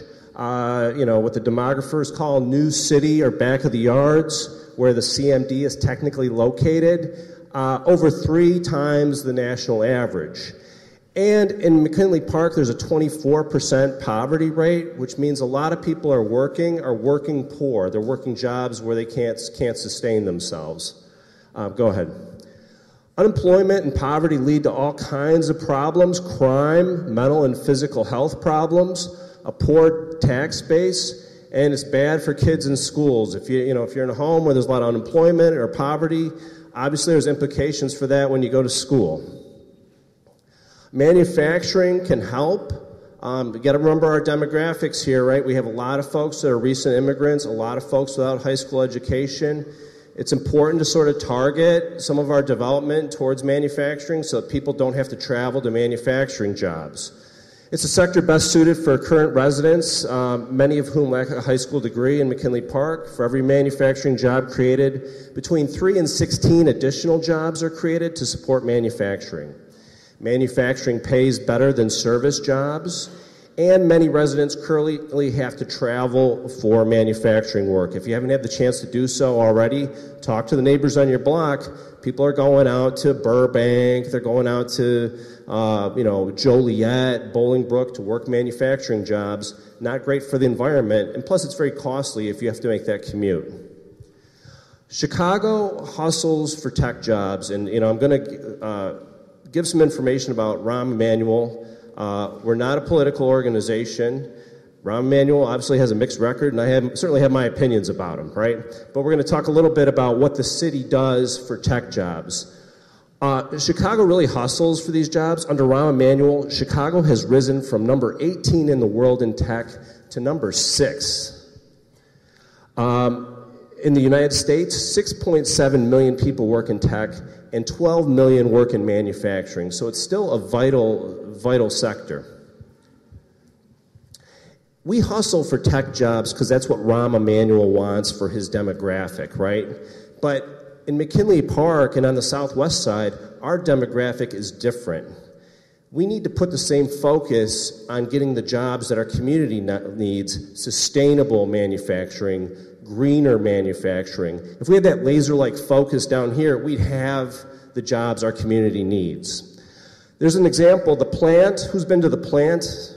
I see maybe half the room. The plant was a project that was proposed for the Central Manufacturing District a number of years ago. They were going to sort of combine with the Rebuilding Exchange, which is now on the north side. They had some help from the city, but ultimately that plan was rejected by the Ward Office. Folks have been to the plant. It's a job creator. There's 200 jobs there. You're not overwhelmed with fumes from the agriculture and bread baking going on, or the beer drinking. It's a good it's a good job creator. A lot of interesting. There's for people like entrepreneurship. There's people with businesses. There's entry-level employees. That's an example of what can happen in a central manufacturing district. The hatchery, which is sort of an offshoot of the near west side incubator space. This is in East Garfield Park. These are going to be food-focused jobs. They just opened this year. They're going to create 100 jobs this year. The goal is 900 jobs in the next 5 years. Again, it's there's a food focus. This is not known as a huge polluter. A lot of value added in what they're doing there. That's the hatchery, and that's an example in Chicago. As I referred to the near west side incubator space, there's over 200 tenants there, and we're talking about Damon and Fulton. They do everything from sew jeans to make pre-prepared meals. Again, there's lots of employment opportunities available for folks from entry-level work to people who are trying to kickstart their business. The hatchery is actually sort of the next step from the near west side incubator space because some of those places are outgrowing their current environs there. If you get a chance, take a tour at the Method Soap Factory down in Pullman. It's really cool. They provide free tours every week. Gotham Greens is on the top floor. Gotham Greens has about 100 workers working in these hydroponic, they do like salad greens and stuff like that. Method's very interesting because they're able to meet a lot of their environmental and carbon goals because of their proximity to the train. And so they don't have as much truck traffic as a normal factory. Basically, they're putting stuff on the train. It's going to their distribution centers. They have an environmentally friendly product. And most interestingly, right, the jobs being created at the asphalt plant, very few jobs, mostly people outside the community. But they actually hire from target zip codes around the plant so that people who live in the neighborhood, live in the surrounding neighborhoods, have a first opportunity at those jobs. Method, and I think the business they have making plastic bottles employs about 160 people. If you count in the Gotham Greens there, it's about 260 workers. So I think that's an example that we could certainly follow in the Central Manufacturing District. The Center for Neighborhood Technology, one of Chicago's oldest nonprofit organizations, did an extensive study, and I know some people in the room were part of that.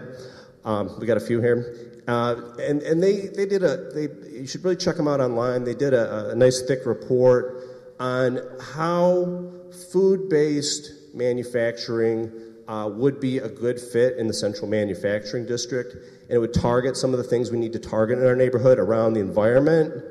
Also around job creation, especially job creation for folks that don't have an advanced level of education. I think that would be something worth looking into. And these are the kinds of things that we can do when we have a focus and we have community involvement and we actually ask ourselves, what do we need to make this neighborhood better, other than who's paying their way to come into our neighborhood?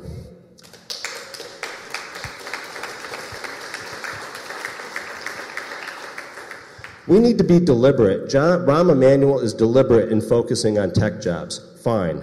That's an important sector of the economy. We as a community need to be deliberate about what we want and what we want to create in our neighborhood. Because I know together we can do it. Look at this crowd tonight, right?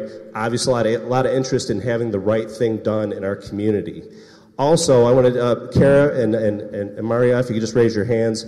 We have folks from the McKinley Park Development Council here today.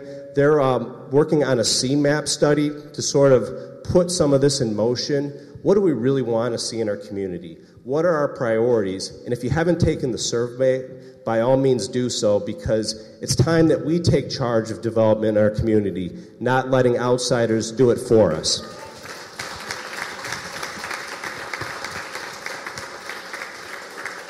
Finally, I want to present Erica Ruggiero. Am I saying it right?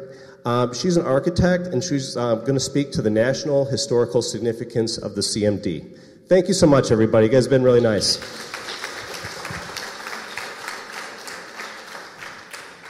Thank you. Hi, I'm Erica Ruggiero. I actually live in Edgewater, but I am an architectural historian. Sure. And historic preservation specialist in the city. I work for a women-owned business in Evanston, actually. And so I was introduced to McKinley Park in the Central Manufacturing District in 2013 now, when I was the intern for Landmarks Illinois, which is the statewide historic preservation nonprofit. And I also volunteer at the plant. I'm working on their museum committee to open the Packingtown Museum, so everyone should come by to the plant and check it out. And so since 2013, I've been working on the Central Manufacturing District. I have started just studying. I was really interested in industry. It was mentioned earlier that Chicago has the first manufacturing district. It is not the first manufacturing district. It is close. It is the first planned industrial district in the nation, which are like, what's the difference? So in 1902, the Central Manufacturing District was founded by Frederick Henry Prince, that actually had his start with the railroads and the stockyards. And he decided to form a essentially real estate development entity called the Central Manufacturing District. The Central Manufacturing District then created 6 tracts of land in their 80 years in the city. It was the original East District, which is half in Bridgeport, half in McKinley Park, and is the first planned industrial district in the city. And then we have the Pershing Road District. There is the Kedzie tract at Kedzie and 47th, the Crawford tract at Pulaski and 47th, and then there was also a Calumet tract and a tract at 43rd and Walcott. So what the Central Manufacturing District did was, as an entity, they comprehensively planned each individual tract, utilities, streets. They had their own architectural and engineering department that designed and constructed each building in the district. And if a company wanted to hire an outside architecture firm, that architecture firm had to abide by the standards set by the Central Manufacturing District. They had so many regulations in place to protect their workers and their companies that they actually never saw any reform in the Central Manufacturing District in any of the tracts over the 80 years that they were in the city. And so it started with the original East District in 1902, which is bounded by 35th Street, Morgan, Pershing Road, and Ashland Avenue. Then they expanded by 1915 to include the Pershing Road District once they ran out of room. And so they comprehensively planned all these districts. They also offered like financing. During the Great Depression, they actually did not take any money from any of their tenants. So like one company failed during the Great Depression. In all of the Central Manufacturing District, by that time, encompassed 900 acres across the city. So they were all around just a really good company or entity that wanted to see industry flourish in the city. Obviously not industry like an asphalt plant. But so since my work, I've been working pro bono by myself to list all the remaining tracts on the National Register of Historic Places.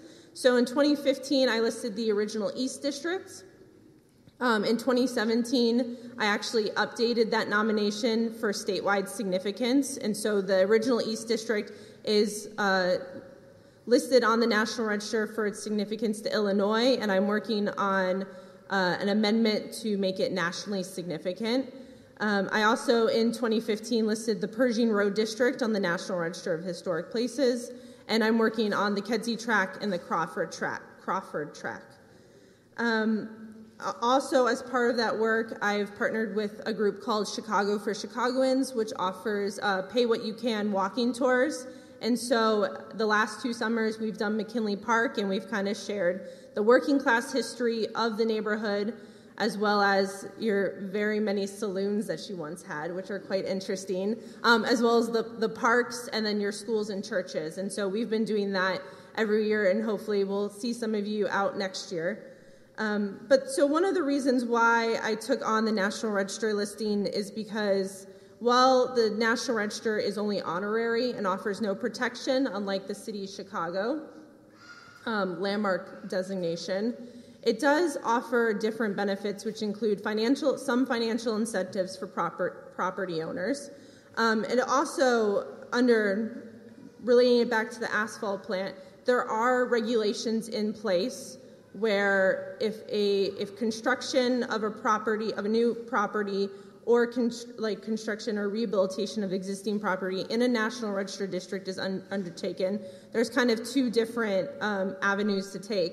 So there's a Section 106, which is for federal agencies, projects that are receiving federal funding have to go through a regulatory process known as Section 106. It should be reviewed by the State Historic Preservation Office. It should be reviewed by consulting parties within the city, like Neighbors for Environmental Justice, like the McKinley Park Development Council, Preservation Chicago, Landmarks Illinois. All of those are consulting parties, as well as the general citizens of the neighborhood.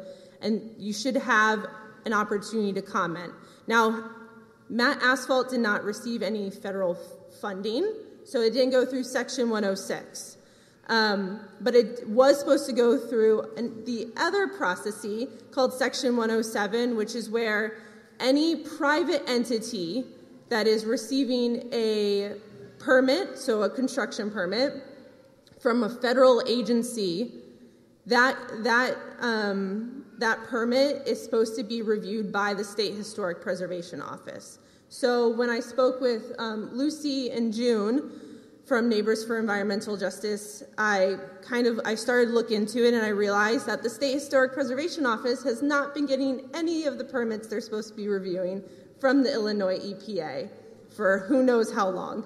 So it's not only it's not only obviously McKinley Park that's going through this. This is a huge glitch throughout the entire state, where communities who have recognized their significant history are not getting their due process on reviewing properties like MAT Asphalt. And so as of right now, there's been no movement forward, except that the legal counsel for the State Historic Preservation Office is working with the Illinois EPA legal counsel to remedy the situation. I don't know what that means specifically for MAT Asphalt and what that means for the permit, or for the permit in summer 19, their operating permit. I don't know if that means there will be a review, but I do know that something hopefully is in the works to remedy this or prevent it from happening in the future, especially in McKinley Park. And so even though it is an industrial district and it's allowed under the planned manufacturing district, there are these other processes in place that are supposed to not necessarily not allow, but create some, it should be a more harmonious it'll say industrial plant that should be in here. And so it just impacts, obviously it impacts the historic district, it impacts McKinley Park, and there should have been some review. And so I'm hoping that out of this, at least there will be this Section 707 review that will come out of this and actually will be implemented, and we'll see some future work if any other industry is going to go into the Pershing Road district. So, thank you.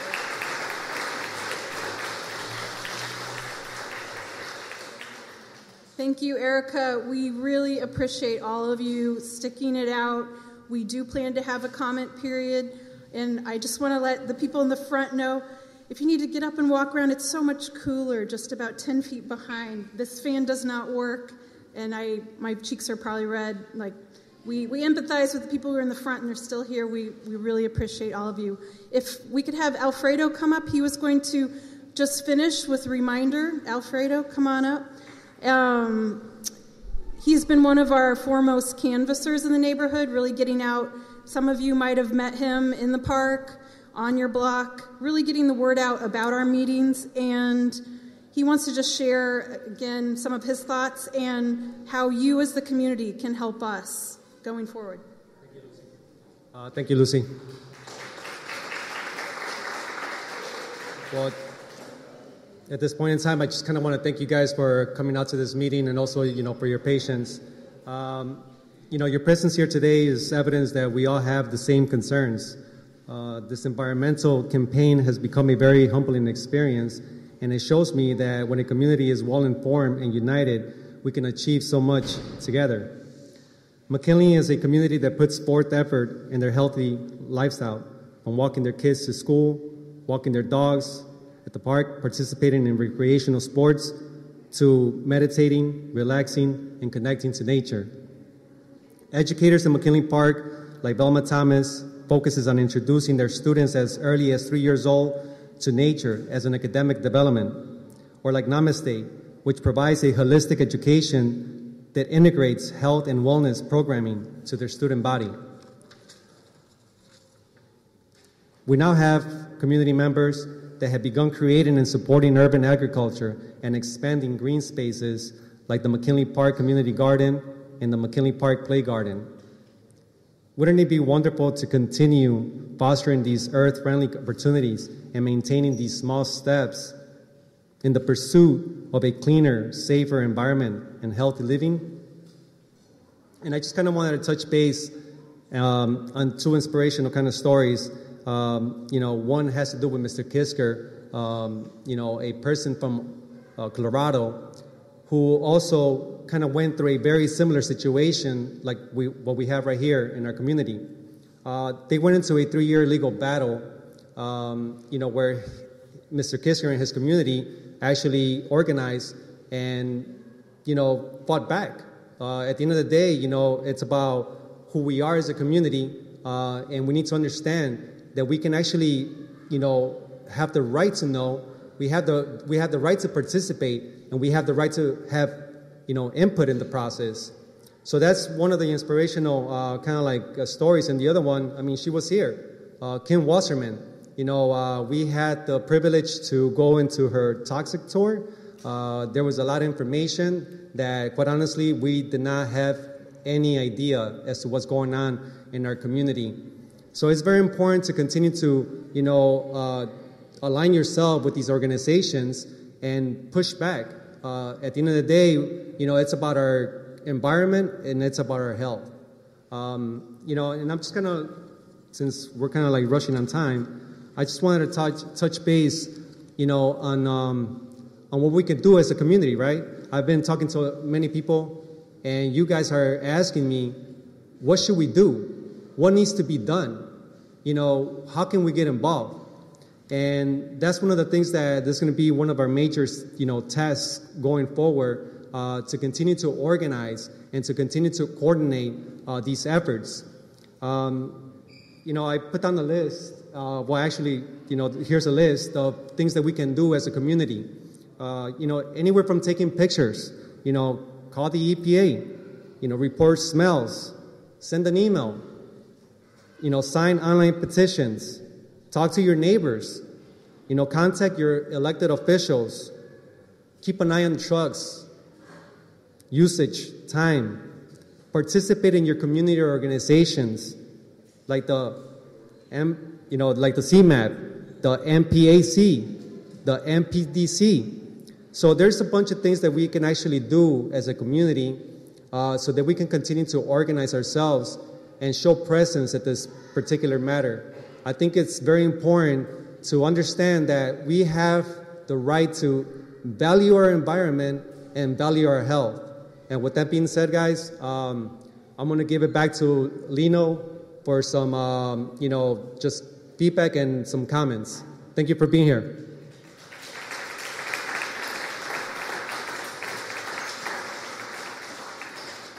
About a round of applause for all our speakers tonight.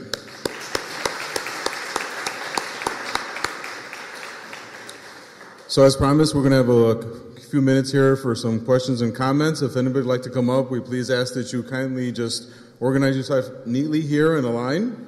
As a reminder to our ground rules, we're not going to allow any slandering of anybody. Please keep it short. Try to keep it to 2 minutes. And come up, sure. Want to start a line here. Start back there. Yeah, it's right where I am. Yeah. Okay, you can come up here. You got it. First in line. So most of you people probably don't know who I am. My name is Joseph Kelly. I actually live in Bridgeport, but years ago, 1983, 1989, I was the executive director of the Bridgeport Chamber of Commerce. That included McKinley Park. That's my background. So I'm familiar with the problems of McKinley Park and also the Central Manufacturing District. Other part of my background is I used to live in La Crosse, Wisconsin. I used to be the state program manager for energy and environment for the Wisconsin JCs. That's like junior chamber of commerce. So I'm familiar with some of the issues there and everything and some of the environmental problems and energy problems in that whole state. Also, even before that time, I was also involved with collecting environmental samples on nuclear power plants for a while in 1977. And also before that time, in 1974, I helped organize the Illinois Solar Energy Association. So I've got quite a background in energy and environment. So I'm going to be involved here with the people over here to try to promote some of the things going on. Other ideas I have is not too long ago and starting to plan for it, some ideas I've got for the Damon silos, which are over at Damon Avenue along the river. And the idea is to regenerate those and making things out of those. And I also have some ideas on that. The possibility of maybe having this in a controlled environment, maybe growing bananas in the Denver silos. So also I could pursue that idea too. Thank you.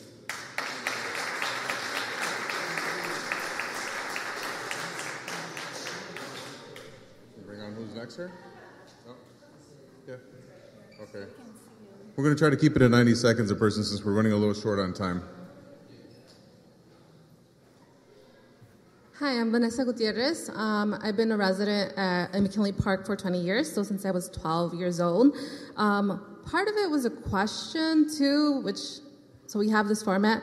So I heard that the trucks could only be on Pershing, is that correct?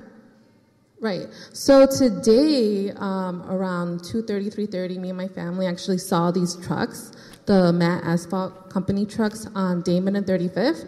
So they're already kind of violating whatever they said that they would do. Had I been to this meeting, I would have probably taken a picture. But that now I see I could call, do an EPA complaint. Just the other thing too, so just to be really transparent. So I have a family member with cancer. And so this right here, granted, it's not the first environmental issue that's occurred, that company or factory that releases the dog food smell or whatever, that's been happening here for a while. But it was sort of the last straw for me and my family. So now we're seriously thinking about moving out. It's just the last thing. And there's all this defending that happens around this issue. But it's just a slap in the face. So I think that that's something really important to kind of do that. Granted, whoever is apologizing for whoever did this, I don't really care. Me and my family at the bottom line don't really care. A family member with cancer, I'm moving out. Thank you. Very briefly, just to address the question, we were informed that during the time that they were going to do the paving on Damon, they would be coming into the Damon so that they can do that pavement. That's supposed to be the only time that they will be using that form of transportation. Victor Ceballos and myself, we started the Little Village Environmental Justice Organization. But it started first and foremost because those families would not allow a school to be built across the street from two polluting factories, one of which is still there. So what I'd like to emphasize more than anything else is you are the experts, okay? People from the outside who have expertise in academia or are members of some environmental organization are people who you ask to come in.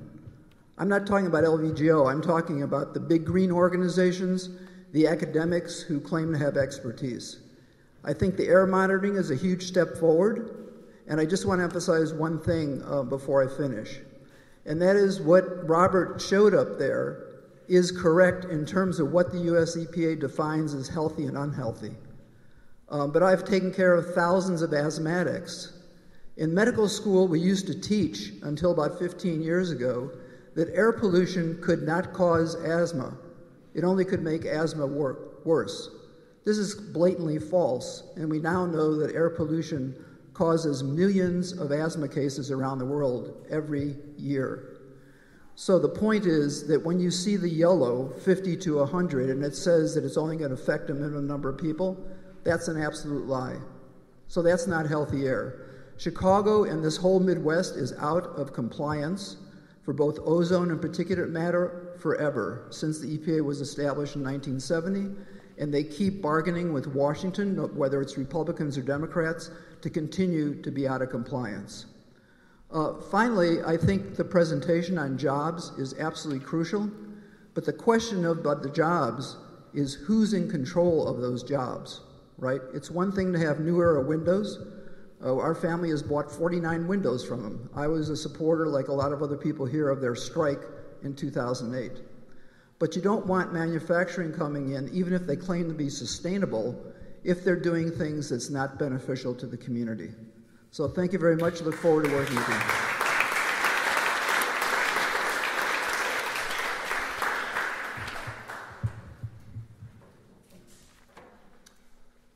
If there's any other community comment at this point, please feel free to come up. We're going to be closing here really quickly. I just want to let people know in terms of next steps of getting involved. We are signed up to receive all the pollution permits that are going to be coming in from the IEPA.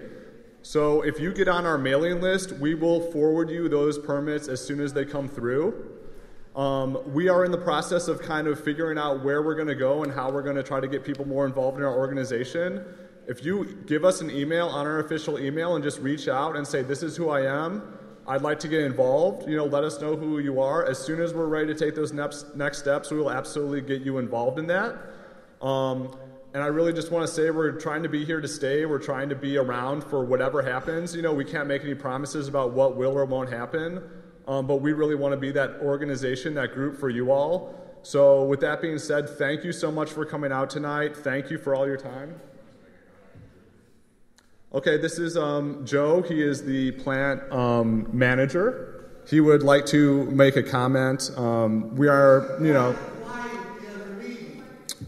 this is a community meeting. His company is part of the community. We'll give him a chance to comment. He has, commented at other meetings, but know that this is the man who is managing the asphalt plant.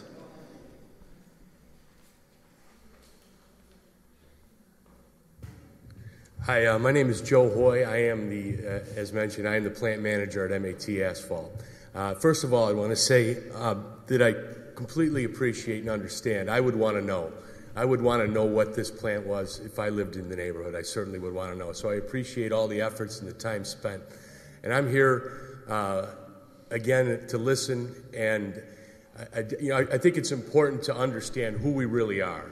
I've mentioned before in other meetings that we are not a giant national corporation coming into your community to make a chemical and offer minimum wage jobs. We are comprised of 3 individual companies, small companies that are in your neighborhoods now, that already employ well over 100 people, and this is an expansion. This is fair market. We are a competitive road building company exclusively for the city of Chicago and for the roads. We're currently paving the east border of McKinley Park, resurfacing it from 39th to 33rd, and it will be beautiful. It will be a brand new black road with bright yellow stripes. I think it's important to understand, too, that I'm actually a liberal Democrat. I am a businessman, but you can do both. And a comment was made earlier that we're asking you to choose between health and jobs. That's not the case. Someone just accused me of lying at the last meeting. I've never spoken a lie up here when I speak.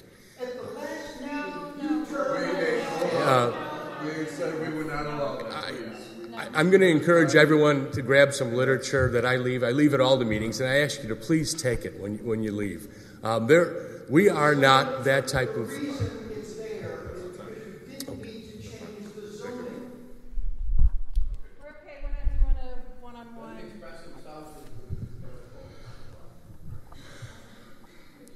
That's it? Okay. So at this point, we just...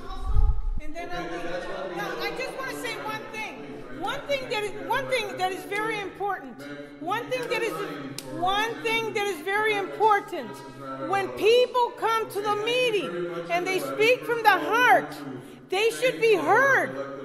And when you stop them, you're excluding them. Okay. But the process was before he came. Okay, that's, again, no outbursts, please. We appreciate it. We want to thank our community groups for being here, our elected officials, local media, and, of course, our host here. Thank you very much.